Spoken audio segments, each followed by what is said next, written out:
Hello and welcome to the Hard Questions. My name is Solomon Serwanja. This is a special episode. Did I mention that I have a special passion for health? Today on the show, I am privileged to be hosting Dr. Rose Alenyo. I'll tell you a little bit about her. She is the first plastic and reconstructive surgeon. We'll take a deep dive into what that really means. She is also the coordinator of training for plastic surgery at Makerere University. In this episode, we take a deep dive into this part of medicine, which only, by the way, has about 14 plastic surgeons in the country. So sit back and enjoy this episode. But thank you very much for joining us. Dr. Alenyo, it's such an honor to have you today on the show. Thank you. Great. I'm happy to be here. So good to have you. So I usually host people who sit in that chair. Part of the show is to educate people, and the other part is to hold them accountable. Today you are here to really tell us about plastic surgery. Dr. Alenyo, you were the first plastic and reconstruction surgeon in Uganda. Mm-hmm. Firstly, tell us, what is plastic surgery? Oh, plastic surgery. Actually, the word plastic starts from Latin word. When people think about plastic, They think of this plastic and, some material which is plastic and you use it. But it's actually from a Greek word, plastikos, which means to repair. So basically, we are the people that try to repair things to go back to where they were originally. At least close to that, and also make sure they still function. Okay. So that is the reconstructive part. Then we have the cosmetic part, which is very small part. It's like 1% of plastic surgery. That is very popular, which is the cosmetic, where you do things what people want to. They want things in a certain way. If you can't do it, good. That's very interesting. Yeah. So and that is very famous, by the way, the last one which you talked about, the 1%. Yes. So you want a big bum, you go and they enlarge it. You want a big bum, you want a small bum, you want a lift bum. So there are quite a number of things around that area. You want a slim waist. Yes. You want big boobs. Big, small, pointed, And all those things can be done in Uganda. Yes. People pay a lot of money to get that. They usually fly out of the country and pay a lot of money to do cosmetic surgery. What has been your experience dealing? We'll go back to the construction and plastic, but this small component. These days, whatever we see is no longer natural. Well, people think it's not natural. You find people, this person didn't have a bum the other day. This time they have a big bum. How did it all come up with? But talk to us about that. People have done lipo, people have done all these things. How good or bad is it? Just take us into that world a little bit. Well, cosmetic surgery in Uganda took a while.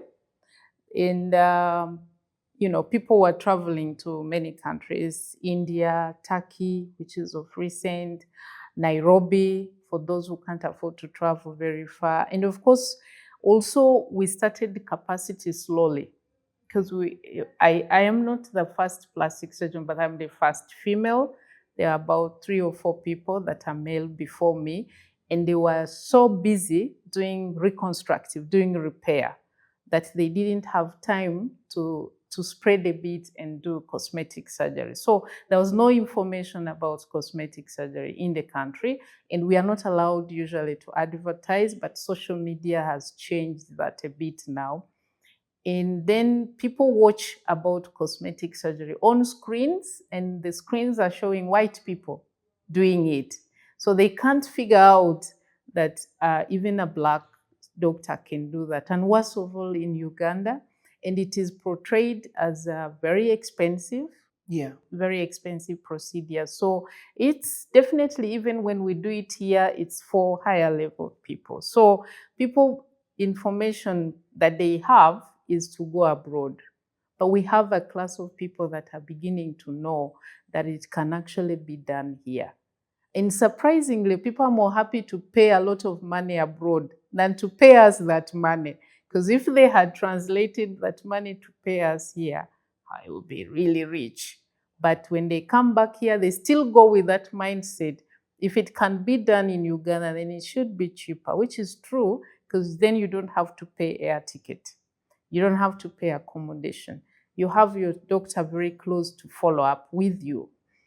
Even the procedures that we don't do, we actually invite a team to come and work with us. Like we had to do a facelift in this country for a doctor. You've done a facelift? Yes.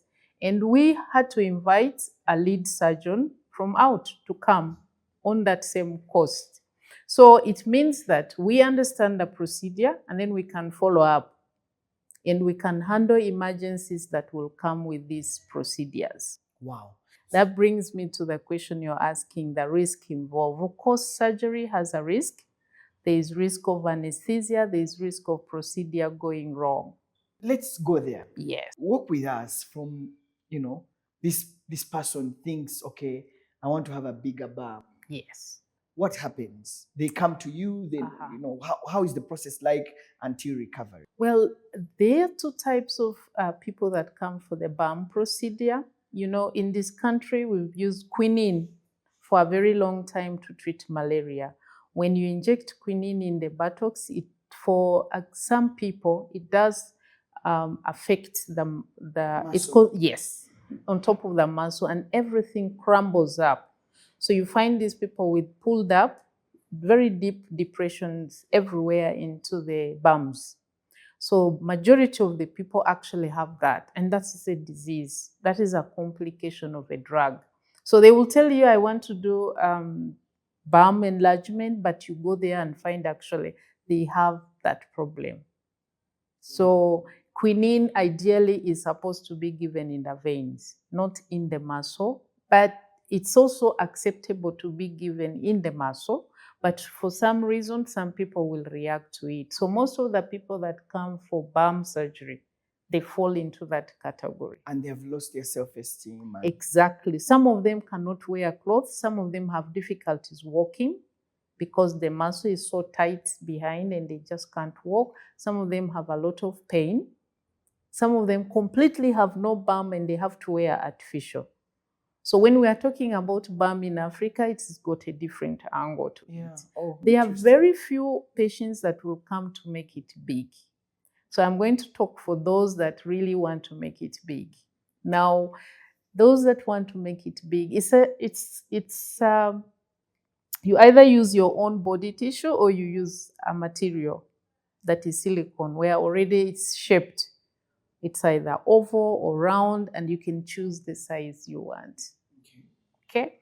So for that, we can then determine also, guide you on the size depending on how much it will stretch. Okay. So when you come in, it's supposed to be a day procedure. It can be done in one day. Like how many hours?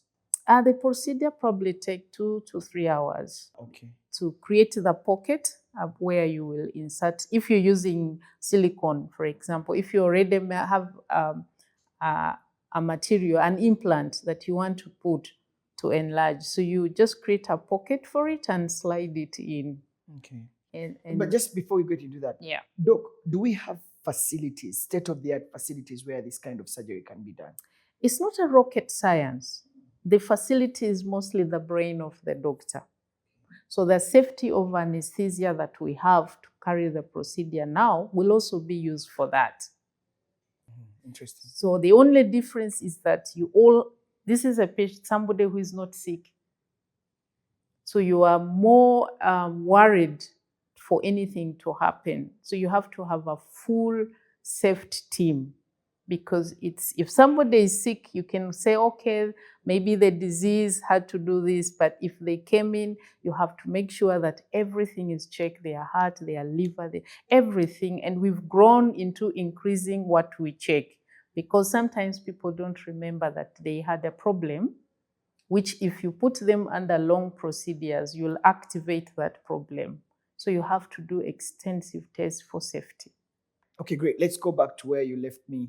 They have come in, you've decided whether you're doing implants or you're actually going to use another procedure. Yes. So you've gone through all the tests and make sure that they are healthy to do that procedure, and you've checked and find that they are fine, and you have agreed on which size you're going to put in. And you advise, this is too big. Yes, this is moderate. because you tell them, from what you have, from the original size that you have, commonly you maybe put like 400 cc, but they will say, can't you make it 600? Because they want it bigger. But if you make it bigger, then the skin will be overstretched, and that's where it can burst.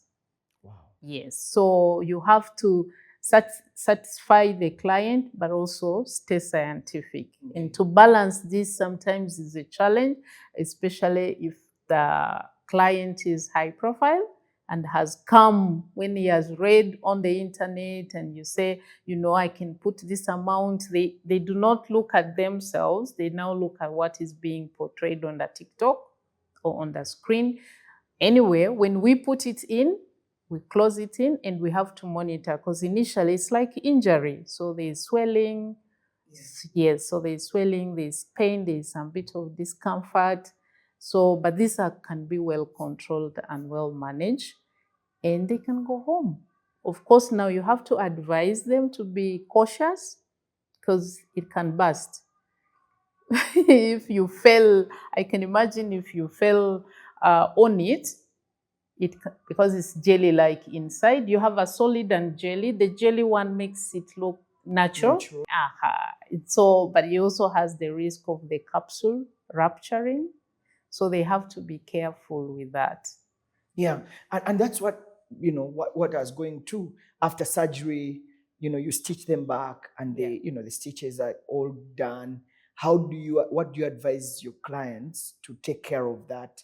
The healing process, and then do they have to come back to you to maybe, what is the risk of infection after, like, post surgery? Do they have to come back for you to maybe wash it again and put it back, or once you've sealed it, that's all?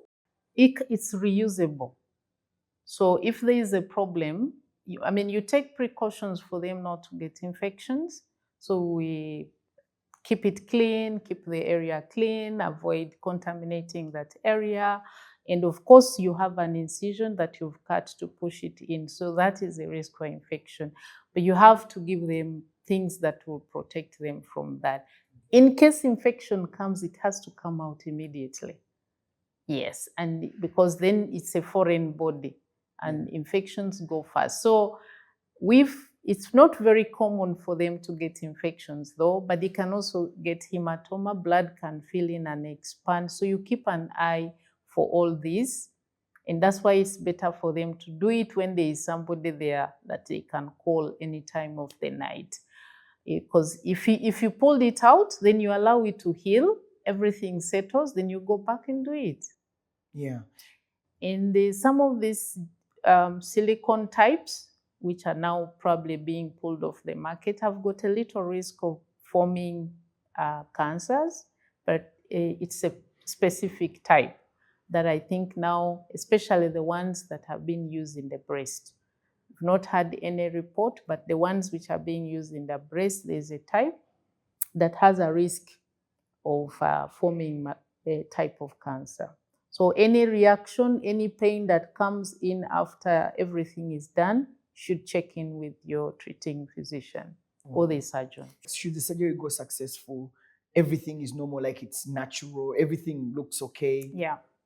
It takes about... Or the feeling of having a foreign body in you, and how you see it, does it affect how you see it, or you have to sit in a certain way so that the silicone doesn't burst, or everything just has to be that whole feeling, I don't know. I haven't put one on me, so but I think that there is that feeling. You spent a lot of money buying this, and it can burst. So you're trying to make sure it's safe. So when they tell you there's that risk, the patients tend to get scared. And some of them, even a small hit with somebody, they will call you up and say, I bumped myself. Is it still there? Can I come and you check?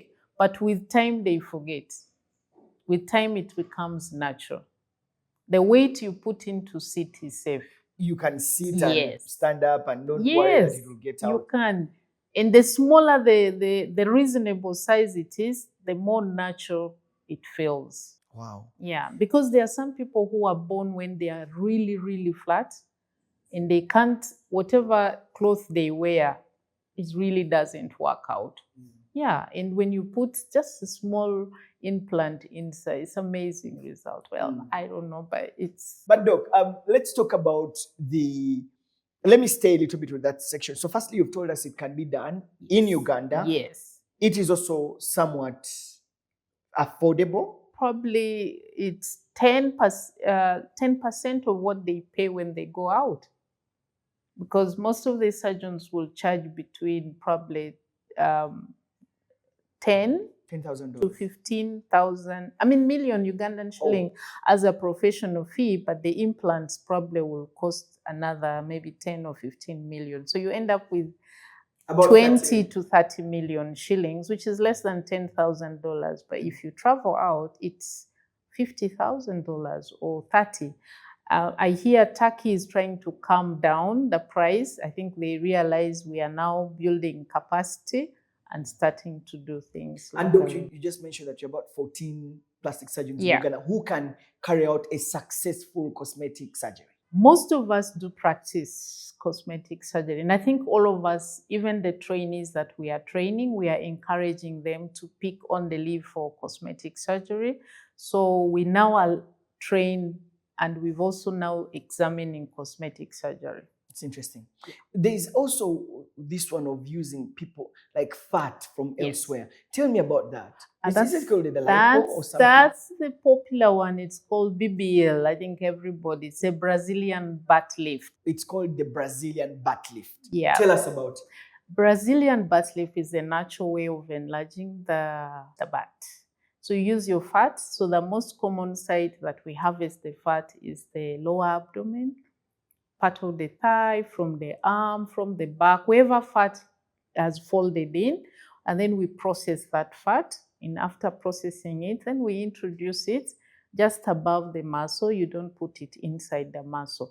Now, he doesn't give a big size at once. That is its downsize. So you have to, if you want so large, then you have to do several times because you can't put so much fat. You need to put reasonable size that the body will absorb. So let's say you put 500 mils or half a liter or 1 liter. Probably it will remain maybe 75%. Then you wait for some 6 months and put again. Then it will gradually form a big. And the fat is absorbed by the body and everything goes back to natural. And yes, it becomes part. Once the fat, because it's your own fat.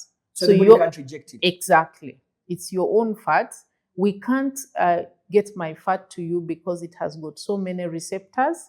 So the rejection rate is almost 100%. So, and you wouldn't put yourself on immune suppressant just to get my fat to make your bum bigger. So it's not from anybody else, it's from you. So you have to have the fat. So we use foreign bodies if the person is so lean and they don't have any fat, so then they will have to use artificial. The implants. The skin, how do you deal with it? Because if the skin, you can ask, a woman has a flat belly, but when she's pregnant, the skin can stretch to accommodate the baby. Is that the way it happens for, people who want bigger butts? Like the skin, the ability for the skin to stretch. The skin has got a layer. You leave this one you see here. There's a layer under this dark pigment, which we call the dermis. It has elasticity. Its function is, that's why if you get burned and your skin contracts because you've lost that elasticity. So that can expand. It's even good for fat graft because every time you put, it stretches. And then it's resting tone, you put it enlarges. The skin can really stretch like pregnancy because the pregnancy does it slowly over 8 months. Exactly. And then it also goes back. It doesn't go back always. That's why tummy tuck comes in. Yeah, and that's what we're going to go in. Tummy tuck. Because these are things women want to hear. We've heard of tummy tuck. Yes. But before we can get to tummy tuck, What are the dangers of this kind of the BBL, the Brazilian butt lift? Does it come with its effects? Oh, not much effect. Well, initially, of course, where the fat is liposuction, you call it liposuction. We like to call it fat harvesting, but liposuction usually the area first turns dark, but it recovers eventually. And where you put the fat, if it all takes well, fantastic. But sometimes the fat is either absorbed all and you go back to zero. The body can absorb it. Yes, that's one. Or it becomes cystic, forms small balls. So you have a butt which has small balls. Yes, small balls, Yo. and then we have to go in and try to aspirate those small balls and correct it. We have a way that we correct that. So those are usually fat which are not absorbed. Okay, so that's the complication which happen. It's not life-threatening. You don't get a risk of DVT because you have to put this fat in the fat, not in the muscle. If you, by any error, put it in the muscle, then they can get a fat emboli, which is similar to clots. Yes, but the muscle doesn't expand anyway, so you keep yourself up. Yeah. Okay, let's talk about the tummy tuck. You also can do tummy tucks in Uganda now. Yes. Tell us about it. Tummy tuck is indicated for people whose abdomen have lost the tone. Yeah. It's not for those who are fat.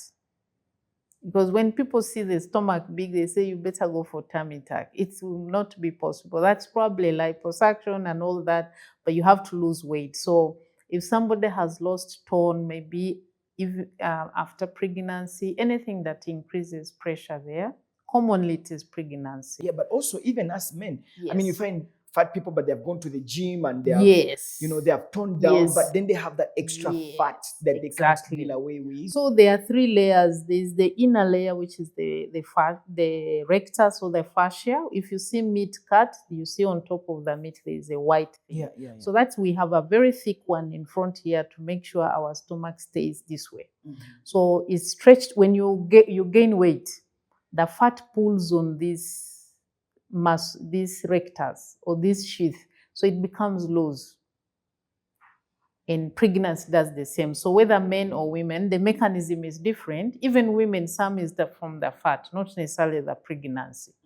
So now you want to have a trimmed tummy. You have to go in and repair that rectus. That is the tucking in we talk. When we're saying in medical, we say you are tucking in that tummy, that rectus. So you go and repair it because it separates. There is a muscle here. So it separates, so you have to bring this in central. So you repair that. You know what I thought? I thought you just cut off the excess, then after that. The excess skin is the next that you go to. Some people will have only excess skin and fat when the tone here is okay. So they can tense in, you can feel it, you can scan, there's no hernia defect on it. Those are good to go. You just do, we call it a mini tummy tuck. Mini one, because you're just removing the lax skin, and it's good when people have lost weight and the skin is up to here. Yeah. And that one you remove it. You remove the skin and you change the position of the navel, the umbilicus. I think that's how you call it. Yes. Interesting. That also can be done here in Uganda. It can be done here very well. It takes long, maybe 6 hours, 4 to 6 hours to and you can combine it with liposuction to contour so that it looks a very nice, anterior wall. Yeah. That in itself brings back self-esteem. Yes. I think there are women who are not comfortable in their bodies. Yeah. And they want to have these procedures to build back self-esteem. Yeah. I had, for example, one patient who is a high-profile patient, and he had a pointed ear. And she reached a point saying she feel like killing herself and her son because she had this pointed ear. Like this? Yes, away from the body, like that. And the husband was like, I just don't like seeing this boy because his ear is like yours. So I had to do that. It's a very short procedure. It was amazing. So I did hers. So you can imagine what they were going through. So the boy probably will say, it's you who caused me to have this ear. So sometimes cosmetic is seen as cosmetic, but it's borderline between reconstruction and cosmetic, and it's life-saving. So we usually have counselors to talk to these people because it's addictive. Yes. Tell us about that. Because you can start with the nose, you say, oh, wow, it looks perfect. Then you go to the lip and say, oh, I will need it bigger. Then you go like that, you keep going. So you need to go through with that patient and talk to them. And we also teach and believe in it that you have to be sure who is asking for this procedure. Because if you come with a boyfriend and he says, I want the breast smaller, what if this relationship ends tomorrow and you find another Peter and Peter wants a big breast and you had reduced your breast for James? So we teach in cosmetic surgery that the individual must explain to you why they want the procedure done. What does it do to them? So that you can score what you have achieved. Yeah. It's interesting that these things are happening in Uganda. I didn't even know that we can do plastic surgery here and cosmetic surgery. Let's go to plastic and constructive surgery. Tell us about it. That's the biggest problem that we have in this country. For several years, the missionaries or people would jet in the country, announce camps, and go and work on these people. So for a long time, we depended on that until we got our first plastic surgeon, Professor Chijambo, who is now retired. And that's the first time, I think, in, I can't remember the period, but maybe in the early 90s, started the ward for reconstructive surgery at Mulago. So our cases are commonly burns. You see people are burnt and the hands are like that, the neck, you know. And then we have children that are born with birth defects.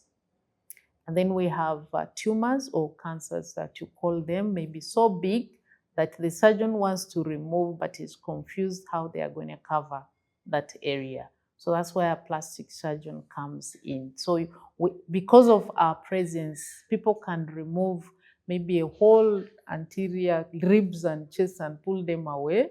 And then the bone, people fix the bone, and then we bring in the meat. And you can have breast cancer that has extended the whole area and you can't close because you need to radiate them. And if you can't close, radiation is very difficult to control the disease. So we use muscles and rotate them and cover that area, and then the patient can have radiotherapy, which will either make their quality of life better, save their life, or at least control the disease. Wow. Trauma is one of them. I mentioned before about the landmine. That's how Tell I me started about the getting. trauma. Trauma is when you get your leg injured and the bone is exposed. Yeah, An like exposed bone, yes, yes, is exposed. it's a dead bone. An exposed bone is a dead bone because bone survives on the muscle that is surrounding it to bring blood. Okay. They don't have vessels going inside it. Yeah. So when you get that injury, the bone surgeon will remove those dead bone pieces and then try to heal and, you know, but when you have a plastic surgeon means that that bone will be covered with it when it is, because it takes some days, you keep it moist and the swelling is down, then you rotate muscles to cover that. So you basically create needs on that bone? Yes, we try to shift things around. So if you lost all these, bone is exposed, we can then elevate here, put your hand here for about 3 weeks, and then we detach and then close here, and you have your hand. How has it been like for you in this world of plastic and reconstructive surgery? Well, I've had a long journey in that because I started as a general surgeon before I became a plastic surgeon. Sometimes you are expected to do miracles, and because somebody will come in with the cancer spreading the whole chest, abdomen, and they say, this needs a plastic surgeon. The best you can do needs a microsurgery because we can transfer tissues with their blood vessels, but you can't see them with your naked eye. And we need a microscope. So we don't have microscopes, so we try to use what we can locally, and this one, move this one here, This one trades to that, this one trades to that. And that's very traumatic for the patients, and it's very distressing for you. You have to follow that for them to survive. And sometimes if you look at the pictures, you're like, what?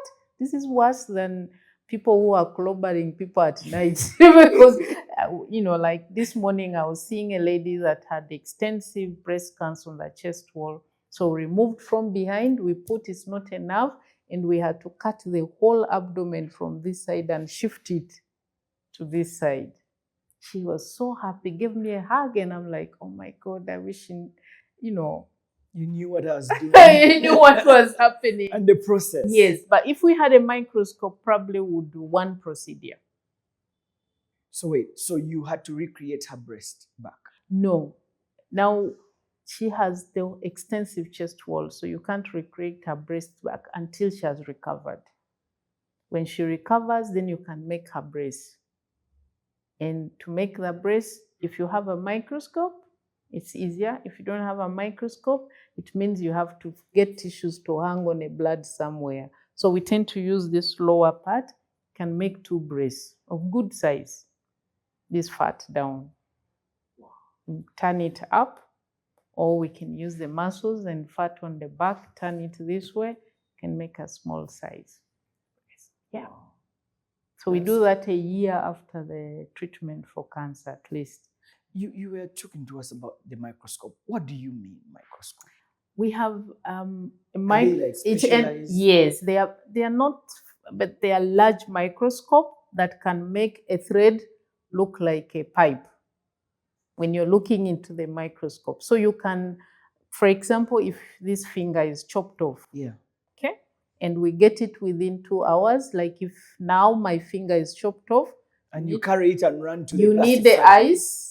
You get ice from anywhere near and you put it on top, not in the ice. On top? Yes, on top of the ice bag. And what does that do? Freezes it. Its demand for nutrients goes down. Not inside, but not inside.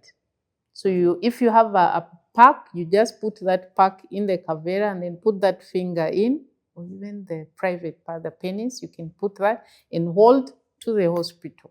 Then I run Within 2 hours, yes, you can re-implant those fingers and they function. Even 4 of them, and they are cut with the machine. Comes back. Yes.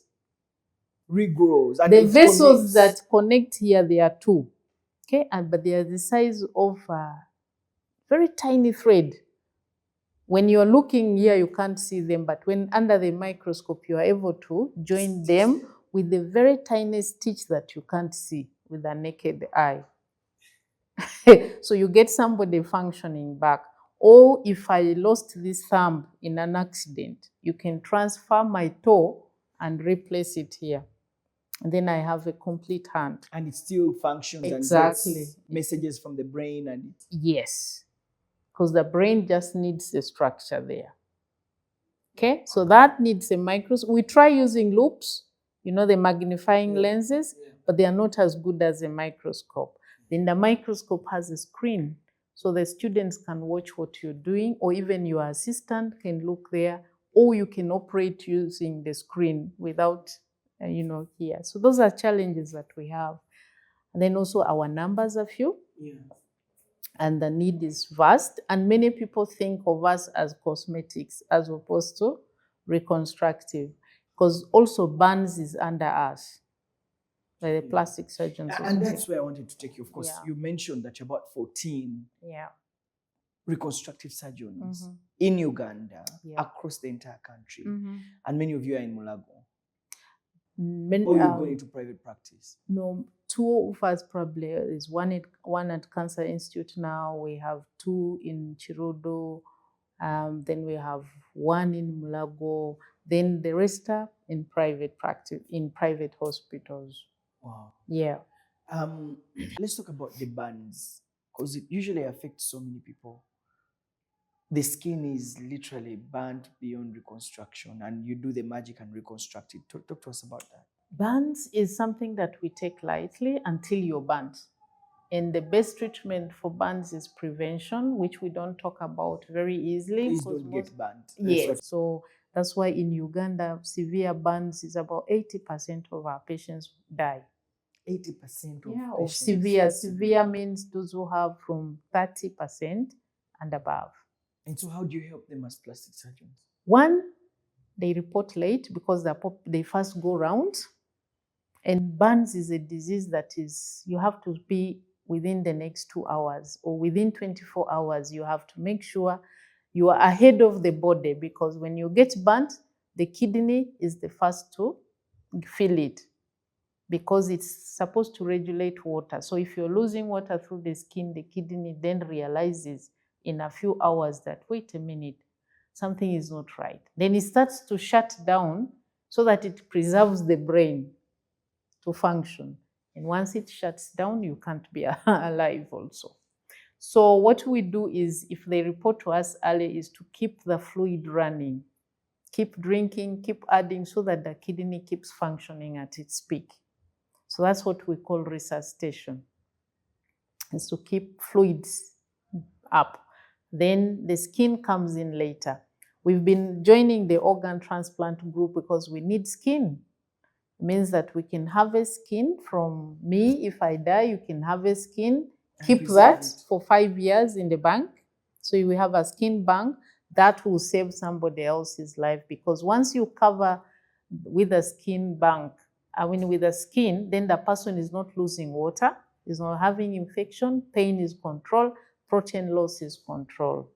So for now, we are using their own skin, whichever little is left. Now, if you don't have skin left, then you see we can try to keep the patient on for as long as we can, but there is a challenge. They need skin. So you have to go to the skin bank. We don't have skin bank in this country. It's part of organ transplant. So somebody has to give a will and say, you'll get my skin. Or if you're a mother, you can donate to your child, or the twin can donate to the twin. So all those have to be passed on the same law. But skin bank in burns is life-saving.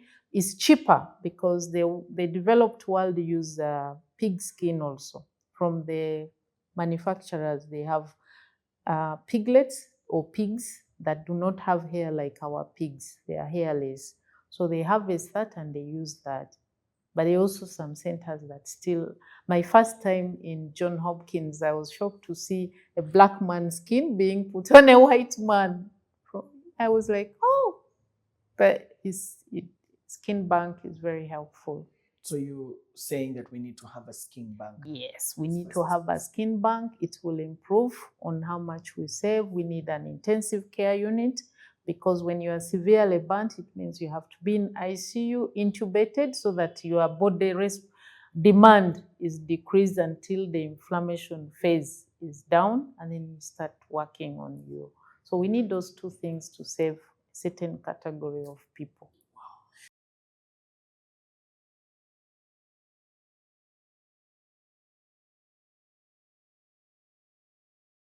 They need to pour water.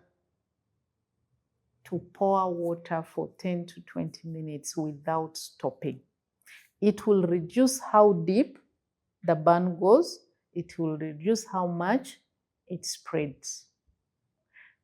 I know we've done a study where we found people use millions of things: sugar, salt, transformer, oil, cassava flour, all sorts of things. The neighbors say it healed so and so, so people go to use. And some body fluids from elderly women from parts I don't want to mention, put on babies, and we can't find, yes, and then the babies go into septicemia when we are treating burn bacteria, when they now have gonococcal from somebody's urine and we don't know. So it is just water. And for them to feel better, you have to keep pouring this water. And when you pour this water, then you cover them and then take to the health unit. Water. And not from the fridge. Just water in the tap or in a jerry can lying somewhere. You can pour that water. You just keep pouring water. Yes. And they will tell you they are feeling better.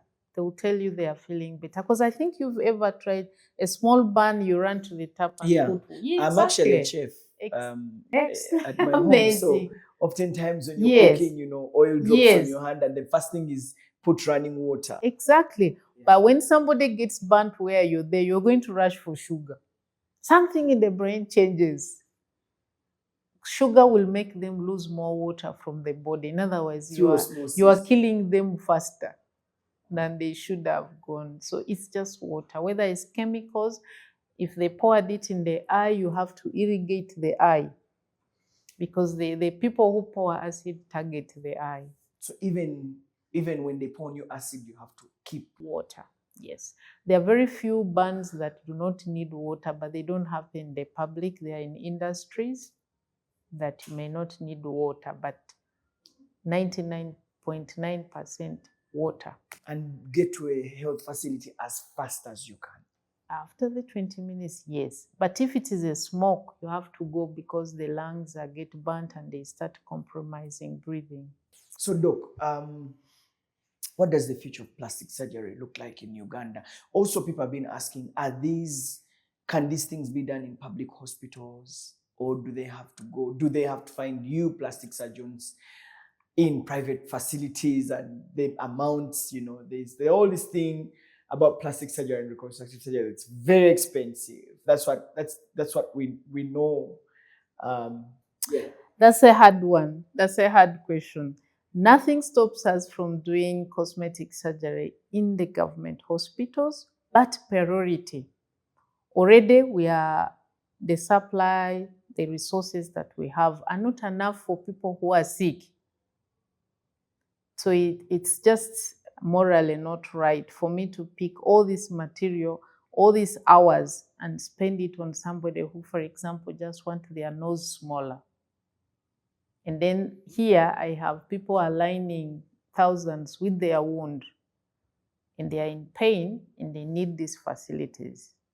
And usually people who will have access to this are the ones who will not be sent to buy. Then you expect somebody like that. So it's in your mind that you really cannot push. Nobody will take you to prison because you put somebody's tummy tuck in the government hospital. But you have to think about it. Is it morally right? Is it morally right? Because in the developed world, it takes place in the government hospital, but all government hospitals, people pay. It's not like here where there is free things. Otherwise, there will be a line of people wanting tummy tuck. And we won't be working on this person with a broken bone, with a burnt wound. We'll all be doing this. Yeah. And you're just 14. Yeah. What can be done to increase those numbers? Is this a branch of medicine that you think we've paid attention to? Or? I think for a long time, people just thought that general surgeon, what general surgery means, a surgeon who can go anywhere, can do everything okay. But with time, we've realized that being a general surgeon does not make you a superhuman, because before, the general surgeon would start from the head to the toe, but the effectiveness reduces. Even the training is now limited. We do not teach everything. We teach a bit of everything. So there are simple repairs that plastic surgery repairs that a doctor can do. Because if a doctor repaired the wound, that's more or less like a plastic surgery. So there are various levels. It keeps getting bigger. Okay, and then two. So the government needs to expand to take plastic surgeons to regional hospitals. That will start improving on the bulk, because biggest bulk is still mission fly in, fly out. Yeah, because then people will come 200, 300, and they will work on 30.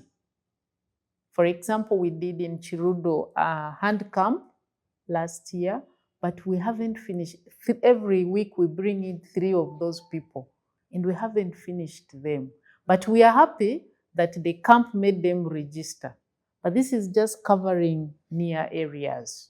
So you can imagine what is happening in Kabale, what is happening in Tororo, what's happening in Arua. There are children with clefts, there are children who are born with extra digits, they give them names, yeah. So, Doc, do you then think that we have to be deliberate about training more? Is there an appetite for plastic surgery amongst surgeons?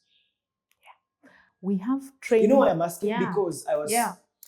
was interviewing the head of oncology at the Cancer Institute, Dr. Riem, and I was saying, I am increasingly asking doctors to take on oncology and specialize in it, but some of them, are not so much interested. Same thing I talked about with Dr. Fred Kambugu on dermatology. It's like, these young people love to, they don't want to. So I'll ask you the same question. Yeah. Is there a special interest for plastic and reconstructive surgeries? It took a while for people to get interested.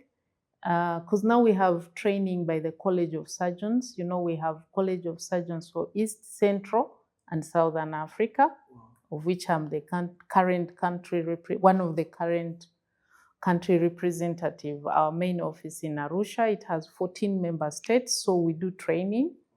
And in Uganda, we now do plastic surgery training in 2 centers. That is at Chirudu.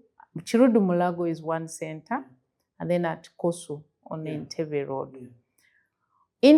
Before people used not to like it, when they see these wounds and burns, but now there's big interest to train because it takes 5 years after first degree, MBCHB. If you take through the college, it will take you 5 years. You first do the introductory phase, which is called the MS, which is for membership exams. Then you do 3 years of resident training in plastic surgery. So that's 5. Wow. I know our time is fast spent. Where do we go from here? Oh, I think for the Department of Plastic Surgery and Reconstructive Surgery, we need to expand. We need to expand because it has so many disciplines. We are now doing general plastic, but we need to specialize. We need to create microsurgery. We need maxillofacial. We need the limb. We need the cosmetic. So we need to diversify, and we need to open up recruitment by Ministry of Health. The current new plan doesn't have plastic surgery. Yeah.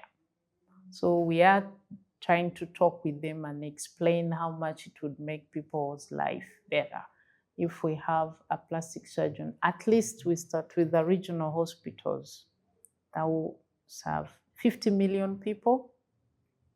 We need to start somewhere. And we have those that are trained, not yet employed, so they need to get a job. Wow. Yes. Dr. Rose Alenyo, it's been my honor hearing from you. Thank you. About this branch of medicine. Thank you very much for speaking to us. Thank you for having me. Anything else that you have to tell me that we didn't talk about? And I want to tell people that plastic surgery takes place in Uganda. They just need to get in touch. We have an association of plastic surgeons in order to be together and share. We had an expo with the Association of Surgeons to show what we do. But it was far from people and they trained a lot. So they've consulted us.